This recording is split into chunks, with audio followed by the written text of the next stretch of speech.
დილა შუა დღე და საღამო მშვიდობისა იმის მიხედვით თუ პლანეტის რომელი წერტილიდან გვიყურებთ, მადლობა რომ შემოუერთდით გადაცემათა ციკლს ამერიკის შეერთებული შტატებიდან უეჭველი ქართველია. მე ამ გადაცემის ავტორი და წამყვანი ჟურნალისტი ალექსი მეგრელიშვილი ვარ და შევეცდები რომ შემდეგი ნახევარი საათი საინტერესოდ გაგატარებინოთ. მანამ სანამ დღევანდელ გადაცემას დავიწყებ და წარგიდგენ სტუმარს, მინდა ვისარგებლო შემთხვევით და სამძიმარი გამოთქვა პატრიარქ ილია მეორის გარდაცვალებასთან დაკავშირებით, როდესაც წინა გადაცემა ჩავწერე, ჯერ ეს სამწუხარო ფაქტი არ იყო დამდგარი, ამიტომ კიდევ ერთხელ გისამძიმრებ, გეტყვით იმას, რომ როგორც ქვეყნის შიგნით გლოვობს სრულიად ერი, ასევე ქვეყნის გარეთ ცხოვრები ქართველები, ემიგრანტები არანაკლებად განიცდიან ამ საზარელ ამბავს. თავს აღარ შეგაწყენთ და მოდი დავიწყოთ დღევანდელი გადაცემა, მანამდე კი არ დაგავიწყეთ, რომ გამოვკვეთ სოციალურ ქსელებში, რათა არ გამოგჩეთ სიახლეები.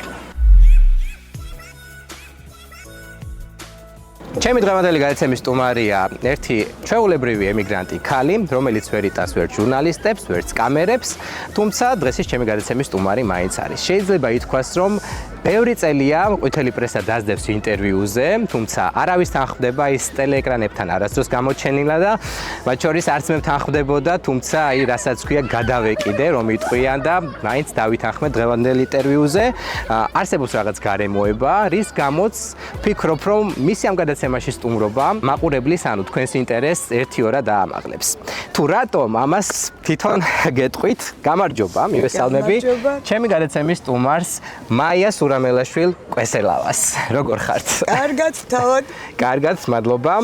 მადლობა იმისთვის, რომ ხართ ამ გადაცემის სტუმარი. პირველად ტელეეკრანებზე მე თქვენ მოგიწვიეთ როგორც ემიგრანტი, ქართველი და თქვენს ცხოვრებას მინდა რომ შევეხოთ და თქვენი ისტორია იყოს დღევანდელ გადაცემაში, თუმცა ის გარემოება რაც ვახსენე წეღან არ ვიცი. მოდი თქვენ თქვით, რატომ შეიძლება იყოს თქვენი სტუმრობა ამ გადაცემაში საინტერესო კიდევ უფრო მეტად. ალბათ გამომდინარე იქედან, რომ ვარ გია სურამელაშვილის ყოფილი მეუღლე და მე ვფიქრობ ინტერესი იქნება მაყურებლის ამასთან დაკავშირებით. თუმცა მე კარგად თქვით, რომ არ მიყვარს არც კამერები, არც ჟურნალისტები, იმიტომ რომ როცა საქართველოში ვცხოვრობდი, მოტყუებით ჩუმად ჩამწერა ერთ-ერთმა ჟურნალისტმა, მგონი იყო ინტერნეტ ტელევიზია, მაშინ იყო ბევრი ესეთი ინტერნეტ ტელევიზიები და ჩამწერეს სრულიად სხვა მიზეზით. ვიყავი ირაკლი ალასანიას პარტიაში და თითქოს რაღაც ჩაგწერეს როგორც პოლიტიკოსი. როგორც პოლიტიკოსი, არა როგორც პარტიის წევრი ერთ-ერთი და თითქოს აინტერესებდათ რაღაც აი ამ პოლიტიკური მიმდინარე მოვლენა. დიახ, პარტიასთან დაკავშირებით, თუმცა შემდეგ გამორთეს კამერა და სხვათა შორის მკითხა. თქვენ ხო გია სურამელაშვილის ყოფილი მეუღლე ბრძანდებით და ნუ იქ უკვე გავაჩერე და ვუთხარი რომ მეჩქარება უნდა წავიდე. დია კარგა ხანს, ვერაფერი ვერ მათქმევინა, რა თქმა უნდა, იმიტომ რომ არ მიყვარს მე ამ თემაზე საუბარი. რატომ ახლა გეტყვით, რომ მე არ მიყვარს ჩემს ოჯახზე საუბარი, ჩემს უკარგად ჩემი შვილი. ყავს გადასარევი რძალი, ოჯახი, შვილიშვილები და აი რატო უნდა გამოვფინო ხომ მე საჯაროდ ჩემი განვლილი ცხოვრება, ჩემს ყოფილ მეუღლეზე რატო უნდა ვილაპარაკოთ, ცუდი ან კარგი, საერთოდ არ ვეხები, იმიტომ რომ ის არის ჩემი შვილის მამა და მე მადლიერი ვარ მაგისთვის, რომ ყავს არაჩვეულებრივი შვილი, არაჩვეულებრივი რძალი, შვილიშვილები. არ შემიძლია სხვანაირად. კი ბატონო. სრულიად გასაგებია, ესე იგი ფაქტობრივად იმ ჟურნალისტმა მთელი ნახევარი საათი გასაუბრად, სულტყვილად მისი მიზანი იყო, რომ გესაუბრათ გია სურამელაშვილზე. მაგის შემდეგ მქონდა კიდე ტელევიზიებიდან მოვბრანდით და აბა ანუ როგორც იცით სკანდალი უფრო აინტერესებთ ვიდრე ადამიანის ცხოვრება და კი ბატონო. მე მინდა მოგცეთ პირობა, რომ დღეს გია სურამელაშვილზე არ ვისაუბრეთ. ჟურნალისტური ეთიკიდან გამომდინარე არ მივცემდი თავს იმის უფლებას, რომ ვისაუბროთ მესამე პირზე, ვისაც შეიძლება სულაც არ უნდოდეს, რომ რომელიმე ეთერში საუბრობდნენ მასზე. ამიტომ დღევანდელ გადაცემაში ვისაუბრებთ თქვენზე და არა გიაზე. უბრალოდ მინდა დაგისვათ ერთადერთი კითხვა. დარწმუნებული ვარ, ადამიანები რომ იგებენ, რომ ხართ გია სურამელაშვილის ყოფილი ცოლი, სხვათა შორის იურიდიულად მოქმედი ცოლი, იმიტომ რომ თქვენ და გია სურამელაშვილს ხელი ჯერ არ დაგიწერიათ. რა რეაქცია აქვთ ხოლმე და რას გეუბნებიან ხოლმე, როდესაც ადამიანები იგებენ ამას? მართლა ღადაო, ვერ იჯერებენ თითქოს თქვენთვის რას ნიშნავს, რომ ქვიათ გია სურამელაშვილის ყოფილი მეუღლე? რა სტატუსია ეს? შეიძლება ეს იყოს სიამაყი, შეიძლება ეს იყოს, არ ვიცი, სხვა ბევრი ემოცია შეიძლება იყოს თქვენში. არანაირი ემოციები სიმართლე გითხრათ, აბსოლუტურად. არაფერს ნიშნავს, ანუ ეს. არა, უკვე აღარაფერს აღარ ნიშნავს ჩემთვის. პრინციპში მე მგონი აღარც გახსოვთ, ხო? კი, თქვათ აღარც მახსოვს. კი ბატონო. გვარი ისევ, ანუ სურამელაშვილის გვარი ისევ გაქვთ, ხო? ანუ სწორად დავასახელეთ. და ისევ ჩემ გვარზე გადავსულიყავი, მაგრამ მითხრეს, რომ სანამ არ გააწერ ხელს, ვერ დაიბრუნებ შენს გვარს, ამიტომ და ხელს რატო არ აწერთ? რა ვიცი, რაღაცა ესე მოხდა რა. რაღაცა დარჩა და დაგეზარათ ორივეს, ხო? ხო, არ გიყვართ ისევ და მაგით. კი ბატონო. გავიარეთ გიას თემა. მოდი გითხარით, გაგვეცანით თქვენ გაეცანით მაყურებელს, სადაური ქართველი ხართ, მოვყვეთ თქვენი ბავშვობიდან და მე უკვე გადმოვალთ ემიგრაციის თემებზე, სადაც ძალიან ბევრი წელია უკვე ხართ და ამერიკა არ არის თქვენთვის პირველი ქვეყანა, სადაც ხართ ემიგრაციაში, მაგრამ დავიწყოთ ბავშვობიდან, სადაური ხართ, სად დაიბადეთ და გაიზარდეთ? დავიბადე თბილისში. შემდეგ დედა და მამა გაშორდნენ ერთმანეთს და გადავედით ქობულეთში საცხოვრებლად. დედა იყო ქობულეთელი, ანუ გაყევით დედას. დიახ, დედა გავყევით დედას, საშუალო სკოლა დავამთავრე ქობულეთში. ძალიან მიყვარს ქობულეთი და ქობულეთელები. სკოლის შემდეგ ჩავაბარე კრასნოდარში. უცხო ენათა ფაკულტეტზე. რომელი უცხო ენა? ფრანგული ენა და ლიტერატურა. ვარ ფრანგული ენის და ლიტერატურის პედაგოგი. შემდეგ დავოჯახდი, გამიჩნდა შვილი, ჩემი პროფესიით არასდროს არ მიმუშავია. არც მაშინ არ მიმუშავია, იმიტომ რომ გეამბობდა, რომ არა, დედა უნდა იყოს შვილთან. გია ამბობდა ამას? დიახ, და ამიტომ გია ძალიან კარგი მამა იყო სხვათა შორის და ეს აღვნიშნო. კი ბატონო. შემდეგ რა დავშორდით მალევე. ჯერ ვინგი მიგიშვათ დაშორებამდე. რა ასაკში იქორწინეთ თქვენ და გია? 22 წლის ვიყავი, გია იყო 18 წლის. თქვენ ამ დროს ისე სტუდენტი იყავით თუ უკვე თბილისში იყავით გადმოსული? არა, მე უკვე ვამთავრებდი იმ წელს. კი, უკვე დიპლომზე მუშაობდი. ეს იყო 87 წელი. კი. დავოჯახდით, რა ვიცი, შეუქმნით ოჯახი. დიდხანს იცნობდით ერთმანეთს თუ აი სპონტანურად? არა, სპონტანურად მოხდა ყველაფერი. ცხოვრობდით თავიდან ნორმალურად, შემდეგ გია ჯარში წაიყვანეს. ანუ მალევე გაათავისუფლეს ჯარიდან, რადგანაც ეხა შვილი გაუჩნდა. მაშინ ეგრე იყო რა შვილი რო გიჩნდებოდა. მაშინ მასე იყო. სავალდებულო ჯარში გაიწვიეს გია სურამელაშვილი. დიახ. იქვე ბათუმში მსახურობდა სხვათა შორის. და ჩვენ წავედით ქობულეთში, მე და ბავშვი. დიახ, ხშირად ჩამოდიოდა ხოლმე. შემდეგ აირია მოკლედ თქვენი ურთიერთობა, ამაზე დეტალებში აღარ შევიდეთ და დაიწყეთ მარტო ცხოვრება, აღმოჩნდით მარტო ხელა დედა, ხო? როგორ გააგრძელეთ ცხოვრება, როგორ იჩენდით თავს, სად მუშაობდით? დაიწყო როგორი პერიოდი, წინ უკვე დაიბადა 88 წელში. თქვენი შვილი. კი, არა. თქვენ ყავთ ერთადერთი შვილი, ხო? ანუ გიასაც ერთი შვილი ყავს, თქვენს ნოგო სურამელაშვილი. აირია სიტუაცია საქართველოში ზოგადად ძალიან ჭირდა მაშინ 90-იანი წლები, როგორც მოგეხსენებათ, არა შუქი, არა გაზი, არა წყალი.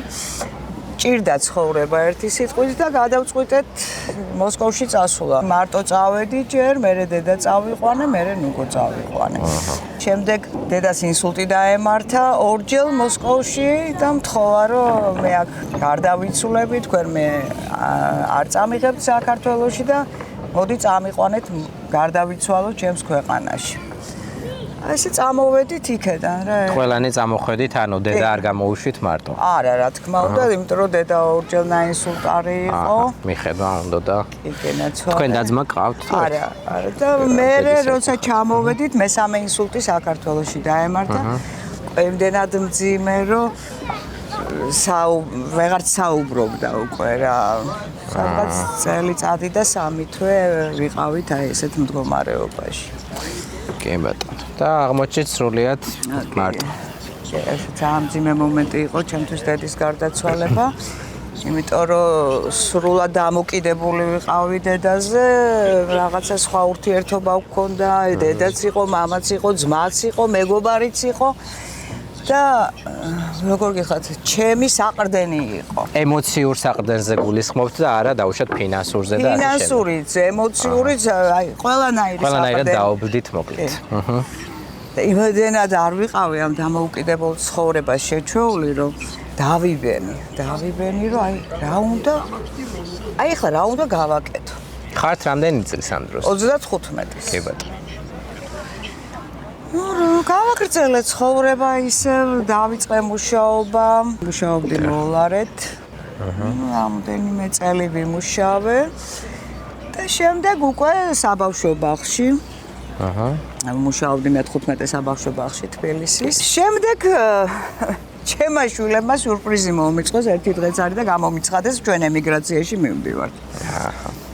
ეს ჩემთვის ძალიან დიდი შოკი იყო, ერთი შვილი, ხო წარმოგიდგენიათ და მიდის ემიგრაციაში. შვილებმა გულისხმობთ შვილმა და მეუღლემ და ამ დროს არ იყო უვიზო მიმოსვლა და შეიტანეს ვიზებზე და იმის იმედი მაინც მქონდა, ეხლა ალბათ მისმენენ და ეცინებათ, რომ რომელიმეს მაინც არ ჩაურტყავენ თქო, იმიტომ რომ ვინმესთვის რო არ ჩაერტყათ არ არსებობს, არ წამოვიდო. სხვათა შორის თუ იცია, რომ დღეს ინტერვიუზე ხართ აქ და რა რეაქცია გქონდათ, რო გაიგეს, რომ დავთანხმდით. გაუკვირდათ. ერთი დღეც არის მირეკავე, რომ იცი, 4-ვეს დადებითი პასუხი გვაქვს. აი რა უნდა მეთქვა ახლა, ნუ ჩემ გულში რა ხდებოდა თქვენ ხო წარმოგიდგენიათ და იმათ ხო რა კარგია. წავიდნენ შვედეთში. ნუ მე ძალიან გამიჭირდა რა თქმა უნდა, განსაკუთრებით ბავშვების გარეშე, შვილიშვილების გარეშე გამიჭირდა ძალიან.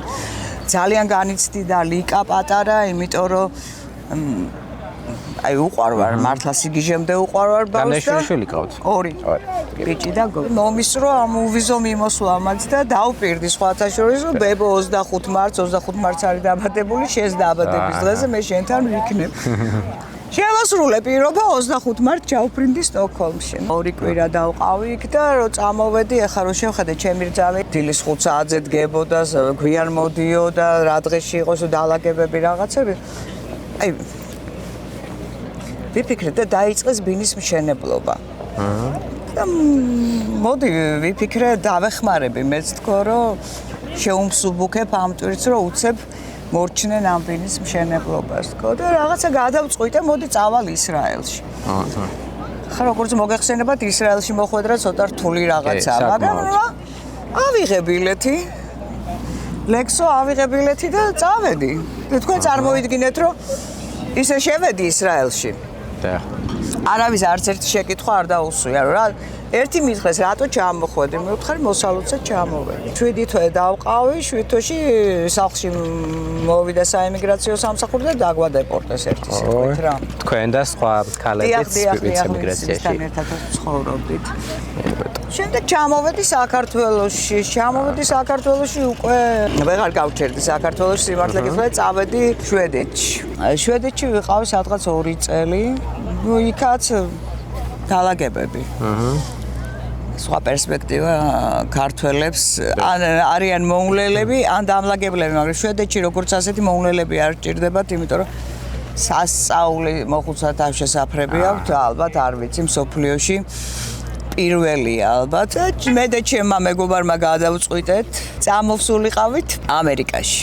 ჩემი რძალი ამბობს, ინგლისის დედოფალი ხო უპასპორტო დაფრინავდა ყველგან და ხუმრობს ხოლმე მეორე დედოფალი სახლში მყავს. სადაც უნდა იქ დაფრინავს, პრობლემა არ აქვს არსადო. რამდენი ხანია რაც ამერიკაში ხართ? ზუსტად 4 წელი გახდა. ვმუშაობ ძალიან კარგ ბაბუასთან, არიან ოდესელი ებრაელები.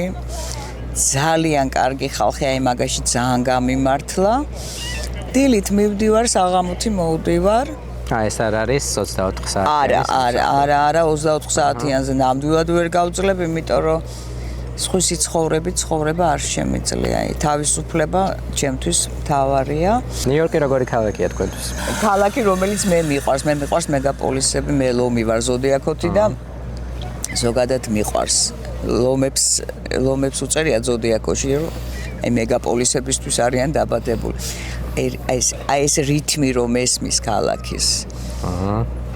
ანუ სადღაც ბუნებაში სიწყნარის ცხოვრება არ შემიძლია. ხმაური ეს ქალაქის უნდა მესმოდეს რითმი მაჯისემ. არა. სიამოვნებს. თქვენც კაი ბობოქარი ქალი ყოფილხართ გია სურამელაშვილის და არიხოს.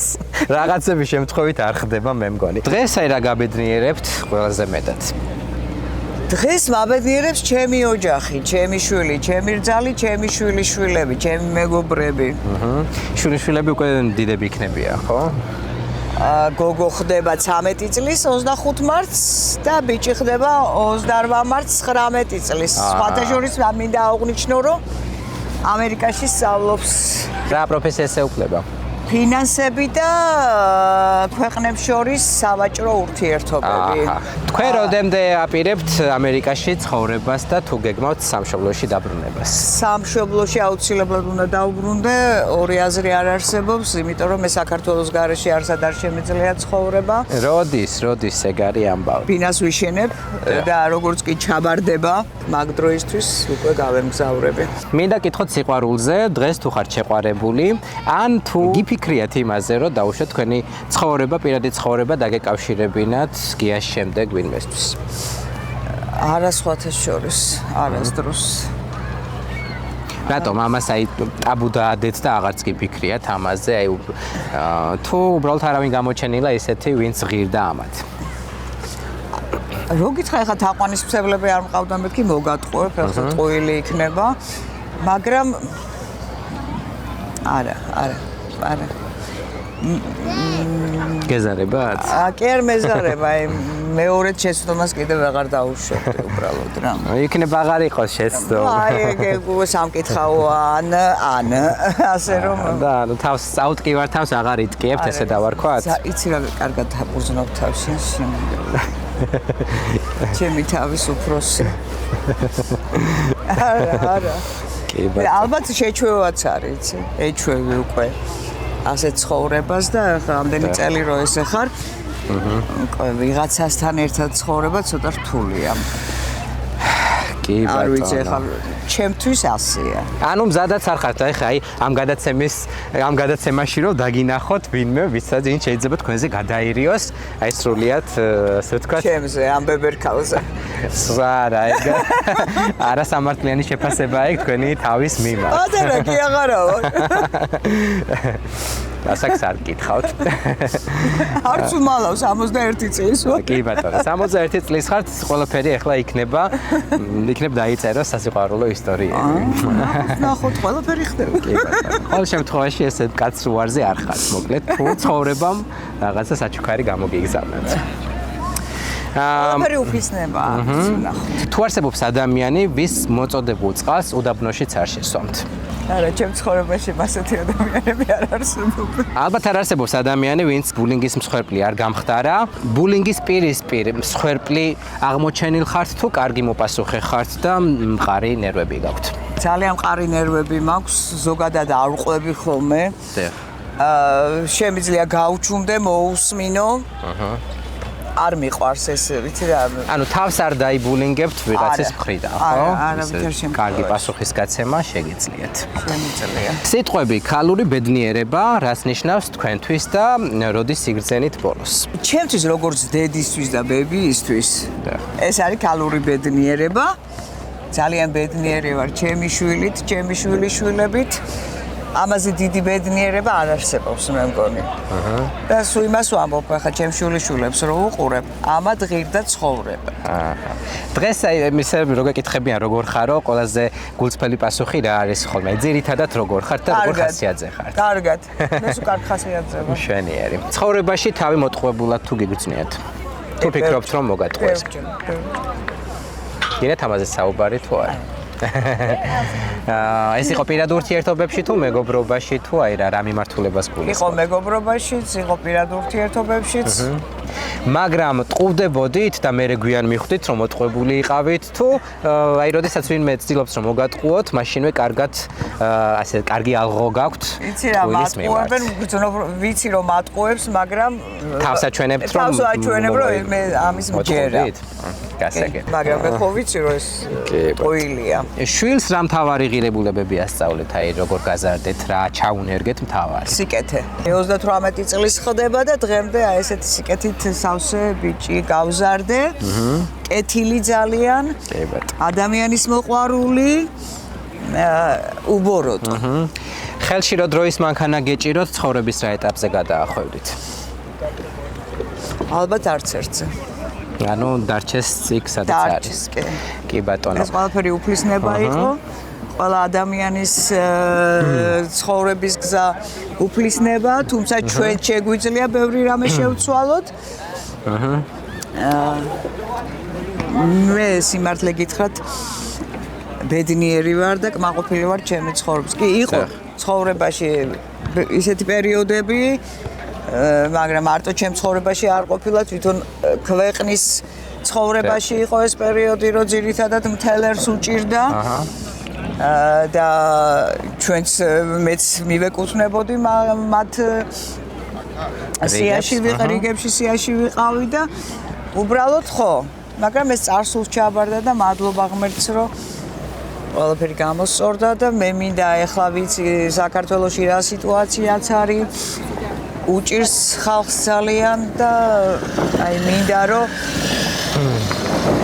ჩემი ქვეყანა იყოს ბედნიერი, ჩემი ხალხი იყოს ბედნიერი და აღარ უჭირდეს არავინ, არ იყოს მშიერი ბავშვი, არ უჭირდეს პენსიონერს ის რომ იმაზე ფიქრობდეს, აი ეს პენსია რაზე გადაანაწილოს, წამალი იყიდოს, საჭმელი ჭამოს, გადასახადები გადაიხადოს.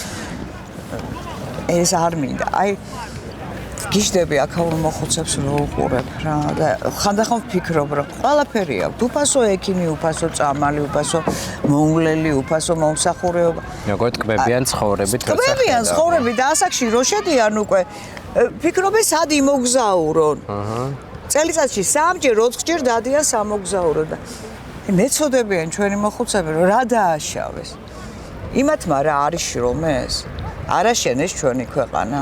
რატო არიან ესე დაუფასებლები? ამიხსენ 370 ლარი ხალხო.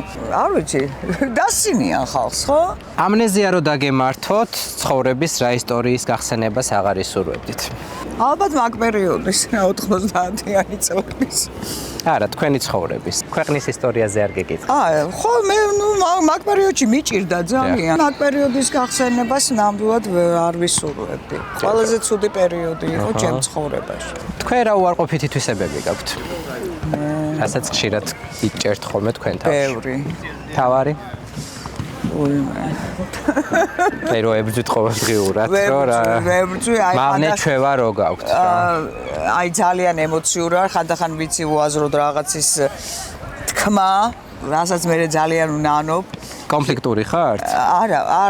არა ვარ კონფლიქტური, მაგრამ შემიძლია უცებ აი ესეთი რაღაცა ვთქვა, რომ ვატკინო სხვას გული, მე რა თქმა უნდა ამას ვნანო, ბოდიშის. დაუფიქრებელი ხალი ხართ თუ უბრალოდ რასაც ფიქრობთ, იმას ამბობთ ხოლმე და გულწრფელობით მოგდით ეს? ხანდახან დაუფიქრებელიც, ხო, ხანდახან დაუფიქრებელითაც მომდის, უცებ სპონტანურად რაღაცას.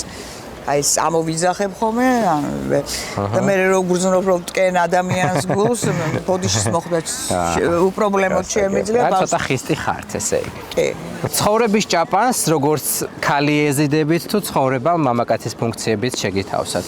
მამაკაცის ფუნქციებით შემითავს. რას გულისხმობთ? ზოგადად მე ვიცი ადრე ასე იყო რომ მამაკაცი იყო ოჯახში შემომტანი ხო? მამაკაცს ეკისრა ეს ვალდებულებები. ეხლა შეიცვალა დრო და ქალებმა იკისრეს ეს და მე მთელი ცხოვრება ეს ტვირთი მადევს ალბათ ზურგზე. აჰა. ისე ალიმენტი არ დააკისრეთ გიას? არა. არა, გია არ იყო ცუდი მამა, გია ეხმარებოდა თავის შვილს, არა. არ იყო ესე ოფიციალური საჭირო რომ არა, ნამდვილად არაფერს არ აკლებდა, ვერ ვიტყვი. დღეს კავშირია კონტაქტი არანაირი არ გაქვთ, ხო? მე გიასთან არა. კი ბატონო. დედამიწაზე ყველაზე ლამაზი მამაკაცი ვინ არის თქვენი აზრით? ფიზიკურად? ფიზიკურად. ახალგაზრდობაში უფრო ფიზიკურ სილამაზეს ვაქცევდი ყურადღებას და ტაქტია. ასაკთან ერთად უკვე ჩემთვის ფიზიკურ სილამაზეს არანაირი მნიშვნელობა აღარ აქვს. უფრო სულიერ სილამაზეს ვეძებ ადამიანში. ოცნება, რომელსაც იცით რომ რეალობაში ვერასდროს მოიყვანთ. ზოგადად არა ვარ მეოცნები ადამიანი და ესეთი არარეალური ოცნებებიც არა მაქვს. ანუ ზღაპრულოცნებებში არ დაცურავთ. არა, გამოვედი მაგასაკიდან. გულუბრყვილობით ბევრი შეცდომა დაგიშვიეთ? იმ ადამიანთა კატეგორიას თუ მიეკუთვნებით, ვინ შეცდომებს დარდობს და აი ამბობს რომ ნეტა არ მექნა თუ რაც იყო. რაც იყო. წარსულზე ვეღარ ვიდარდებ. დიახ. ვერც მომავალს გავჭრეთ და ამიტომ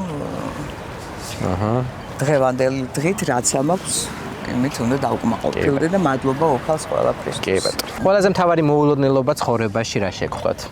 ალბათ ეს იყო რომ გადავწყვიტე ემიგრაციაში წასვლა, ეს იყო ალბათ, იმიტომ რომ არასოდეს არ მიფიქრია. თქვენთვის ყველაზე უტაქტო კითხვა რა დაუსვამთ? არას ფიქრობთ რა არ უნდა კითხოს ერთმა ადამიანმა მეორეს? უტაქტობა ალბათ შენს პირადში რო ძურებიან და აინტერესებთ შენი პირადი ცხოვრება, ესეც ალბათ ფიქრობ ესეც უტაქტობა. ხშირი მცდელობა არის ხოლმე თქვენი პირადის ქეკვის არა. წინა წლებში იყო უფრო აინტერესებდათ ჟურნალისტებს, ამიტომ თქვენ აღნიშნეთ რომ არ მიყვარს, არა, ცუდი გაგებით არ გაიგოთ რომ უბრალოდ ერიდებით, ასე ვთქვათ. ფეიქ ნიუსების მსხვერპლი გამხდარ ხართ ის ეტყუილი ჭორები რომ დაუწერიეთ თქვენზე? დიახ, ბევრი ჟურნალ-გაზეთებს უფრო. თითქოს მე ვარ გიაზე 10 წლით უფროსი, ნუ მაგას თავი დავანებოთ. და მე შემიცდენია გია, დავორსულებულ ვარ და იძულებული გამხდარა გია სურამელაშვილი მე მოვეყვანე ცოლად. თქვენ ხართ გიაზე 4 წლით უფროსი. 4 წლით უფროსი. თქვენ როცა გია გაიცანით, მაშინ ვარსკვლავი არ იყო, ხო? ჯერ საზოგადოება არ იცნობდა. არა. და შემდეგ მაგ პერიოდში მოხდა მისი ესე ფართო აუდიტორიაზე გასვლა. აი მე რომ უგოზო ფეხმძიმედ ვიყავი, მაშინ იყო ესეთი კონკურსი, ჩვენ ვეძებთ ტალანტებს. ფილარმონიაში ტარდებოდა და გაიმარჯვა გიამ, ეკა კვალიაშვილმა და ცხონებულმა ლელა სიხარულიძემ. და აქედან წამოვიდა გიას კარიერა. წამოვიდა გია, მე აიყვანა თავის ორკესტრში პევზნერმა. შემდეგ პევზნერის მერე პირამიდაში მღეროდა. შემდეგ რომ დაიშალა საბჭოთა კავშირი და ეს გამოვიდა და დაიწყო სოლო კარიერა უკვე გიამ. თუმცა მანამდე იცნობდით როგორც ბიჭს, რომელიც მღეროდა, კარგად მღეროდა, ხო? გასაგები. იღბლიანი ხართ, აი ოცნებები მარტივად გიხდებათ? კი. ბედისგან გაქცევა თუ შეიძლება? თუ არ არსებობს და ჩვენ ვქმნით ჩვენს ბედს? ბედის წერას ვერ გაექცევი და ბედს გაექცევი. ბედის წერას ვერა. აი ეს აგვიხსენით ახლა, რას გულისხმობთ? აი როგორ გითხრა, ყველა ადამიანი თავის ბედს თვითონ ქმნის, ხო? და აი ბედის წერა უკვე უფლისგან არის. ბედის წერას ვერ გაექცევი. თქვენ როგორი ბედი გაქვთ, როგორ ფიქრობთ? კარგი. რამდენად წინდახედული ადამიანი ხართ? ჩქარი ვარ. უცებიცი გადაწყვეტილების მიღება. შეიძლება მე ვინანო. როგორი ადამიანი ხართ? აი თქვენზე რას იტყვიან ადამიანები, რომლებიც შეიძლება გიცნობდეთ, არ გიცნობდნენ, აი ვიღაც რო გაგიცნობს თქვენზე რა შთაბეჭდილება დარჩება, როგორ ფიქრობთ? აი ამას წინათ ახლა რამოდენიმე დღის წინ ჩემი ნანა ამბობდა ჩემი მეგობარი სიორიძე რომ შენ ძალიან მობიერი ხარო. რა იცი, კეთილიც ვარ. გართობით როგორ ერთობით და აი მაგალითად თან დალება თუ გიყვართ, ან დალება არ გიყვართ. როგორ ერთობით, როგორია თქვენი თავისუფალი? დალება არ მიყვარს, ჩემი ჯანმრთელობის მდგომარეობიდან გამომდინარე არ შეიძლება. დავიწყოთ აქედან. ვერთობი დავდივარ აუზზე. ცურავ, აქვე სახლთან ახლოს. ვერთობით ხშირ დაბადების დღეებია ხოლმე, ძალიან ბევრი საახლობლო. თქვენი წრე გყავთ, აქ საკმარისი რომ გაერთოთ. თვეში ერთხელ მაინც ვიღაცის დაბადების დღე არის. მეორე კიდე რა ვიკრიბებით გოგოების აღამობით, მიყვარს კარგი მუსიკის მოსმენა, კარგი ფილმის ყურება. სიმართლე რო გითხრა, ეხა იმდენი დროც არ აგვაქვს, რომ რაღაცა აი გავერთოთ და ბოდვარგზეს ერნობა გვიყვარს ძალიან საღამოობით. პოლიტიკაში ვიყავი ალასანიასთანო. რა გამოცდილება წამოიღეთ? ნანობთ? რო წამოვედი? და ზოგადად პოლიტიკაში ყოფნა სისულელე იყო თუ რაღაცა? ნამდვილად. უფრო მეტი მოლოდინი მქონდა იმ არჩევნებისგან, რაც ჩატარდა 2012 წელს. მაშინ კოალიციაში შევდიოდით ჩვენ.